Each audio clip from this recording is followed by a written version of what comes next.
Hello everybody, name's Shalise. Welcome out everybody to my movie review, TV show review of Let the Right One In. And I gotta say this, everybody. This is a TV show that surprised the shit out of me of how good it was. This TV show is based off a book, based off a 2008 Swedish film, and based off a Americanized film by Chloe Grace Moretz, a remake. And this story is about a young girl, appears to be young girl, a vampire that is still in a 12-year-old girl body, and she is being taken care of by an old man, a caretaker, and she meets a young boy who's bullied, and she becomes friends with him. It's a very, very unique vampire story. The thing is, though, this show tried to be different. This show tries to say a different adaptation. And usually with Hollywood in general, every single time they either do a race swap or they try do a different adaptation, they always sacrifices the story and always make some political message and some woke ideology. And they have butchered a lot of TV shows, a lot of movies with all of that. With all that garbage. But Let's Ride One In. Does it have a little bit of wokeness? Tiny bit. Because they care more for the story and the characters. And I absolutely love it. There are 3 different stories. There is one, obviously, the young girl, Ellie, who is a vampire. But in this show, and she has a best friend, and she meets a young boy. They become close friends, and she becomes very close to him, and she actually loves him, and she actually wants to take care of him. She actually wants to protect him. And the boy, Isaiah, he wants to just always be around her because he's bullied at school. And I was so afraid for this character because I was afraid that, oh God, they race swapped the character. They made him black. Please, for the love of God, don't let the bullies just bully him because he's black. They bully him because he likes magic and he's skinny and he's weird. That's why they bully him. Like, okay, finally. They didn't do the obvious stupid thing that they do when they race swap characters. They always had to put some racist tones to it, but no. Isaiah is getting bullied because he likes magic and he doesn't fit in anywhere. And Ellie, the girl who moves next door to him, who is a vampire, he gets close to her. He gets to know her. She likes her. He likes hanging out with her. She likes hanging out with him. And what's the difference between the book and the TV show is the fact that Ellie is not centuries years old in the freaking movies. But she is, or in the books, she's only like 10 years older than Isaiah. Big difference between 100 years old and like 10. She was turned 10 years ago, and now she's back in New York with her father. In the books, the caretaker, her father, was technically not her father. In some cases, they describe how it's a little sexual who the caretaker was. I ain't gonna use the phrase about what that kind of person was, but he protects the young vampire girl. And there's always hint that the old man that's always watched over Ellie is a father figure. In the TV show, it's her actual biological father. Her father's in New York looking for her to survive, looking for her to find a cure, and to track down a damn vampire that turned her so they could find a cure. And the thing is, though, it's a very unique story. I was so just involved with Ellie and her father and their conversations with one another. How Ellie's father used to be a cook, how her mother used to be the strong one, and how since the mother's dead, the father has been feeding his daughter all this time, feeding her blood.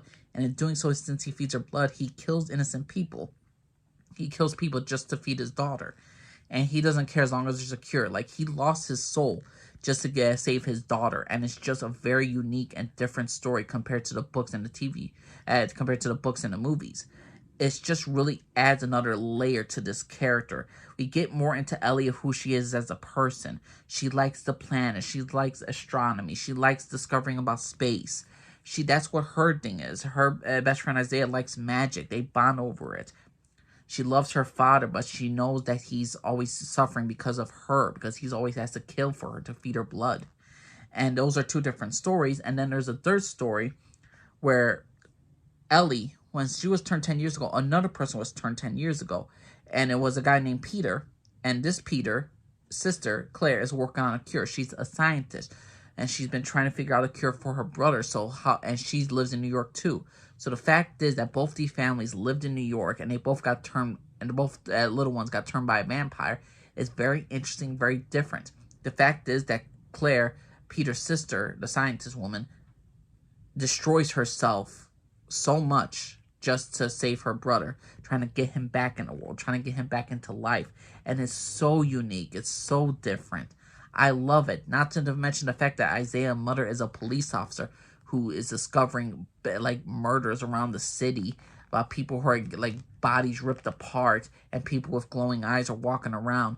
She's trying to figure out what the heck is happening. And the fact is now she moved in right next door to the vampire little girl, and her father is just automatically awesome. And the thing is, though, I gotta say, this show is very unique. It's very different. There's a extra layer of characters that I really do enjoy.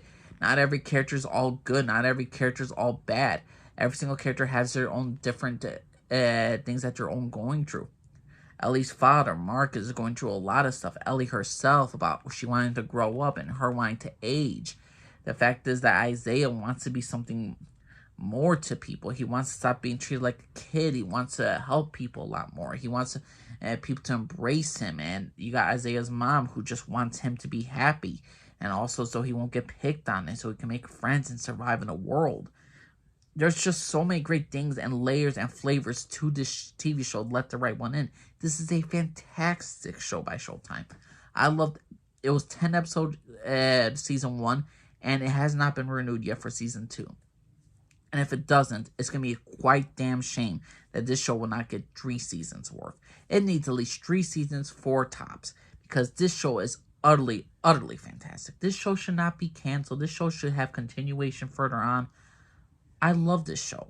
I think the show is utterly, utterly fantastic. And the fact is, if this is not going to season 2 and this show gets canceled, I'm going to be disappointed. I'm going to be pissed because this is great writing, great storytelling. Is there some little woke stuff? Is there some stuff that makes you eye roll a little bit? Yes, there is. But to me, the show never sacrificed the characters and they never sacrificed the overall story of they wanted to tell. Story to me is the most important thing. I don't care for cinematography all too much. I don't care about the level of like the visual effects or anything like that. I just want good storytelling. And for 10 episodes, you had some great, phenomenal storytelling. And it leaves off in a cliffhanger where I'm generally am just like shocked and be like, I cannot wait for season 2. And for me, for being on this earth for how many years I've been on, and the fact is I have been watching so many I watched so many other different shows and everything. It's very hard for me to like be surprised. So like, okay, I did not see that coming. I'm interested where this is going. This show kept me guessing a little bit. Like, okay, this is fairly predictable, but I wonder how this show's going to end. At the end of the day, I could not tell you where this season was going to end. I could not tell you where all these characters are going to fit, where all these characters... I knew certain things were going to happen, but I did not know what was going to be the outcome of these characters meeting each other. I did not know if these characters could be trusted with each other. I didn't know which characters will survive. And what I love also about the show, that I feel for each character. I feel for Claire, who's sacrificing everything to get her brother cured. I care about Eli and Isaiah. I mean, Ellie and Isaiah. They have a great relationship. I don't want Isaiah to lose Ellie or his mom or to lose anybody else in his world. I like Ellie and her father, Mark. Mark, who sacrificed everything for his daughter. And it's just like, I feel for every single character. I feel for every single side character. And that's what this show has done. It made me care about the side characters. It made me care about the main characters. It made me care about the story. And it made me want another season. And this is utterly fantastic. So to me, Let the Right One In is a must-watch TV show. It's a must-watch vampire show. It's one of the better vampire shows in the last decade. And I gotta say this. This was absolutely phenomenal. I want a season 2. I want a season 3. I want an actual good ending. The thing is, though, if it gets canceled and the writers destroy it, that's another plus. But we gotta take risks in life. And I gotta say this. I'm pleasantly surprised. And I'm very happy that I took a risk with Let the Right One In. 10 episodes of season 1. And I don't know if it will be canceled or not. I will be giving updates. But the matter of fact is this. This show is a must-watch. And everybody who loves vampires will absolutely love this story, and it's human, pure, loving connection. But that's my personal opinion, everybody. What y'all think of Let the Right One In? Did you like the 2008 movie? Did you prefer the Americanized movie? Did you read the book? Have you read the book sequel? Have you watched a TV show? Who's your favorite character in the show? Please let me know what y'all think. My name's Elise Garfield, everybody. Bye-bye.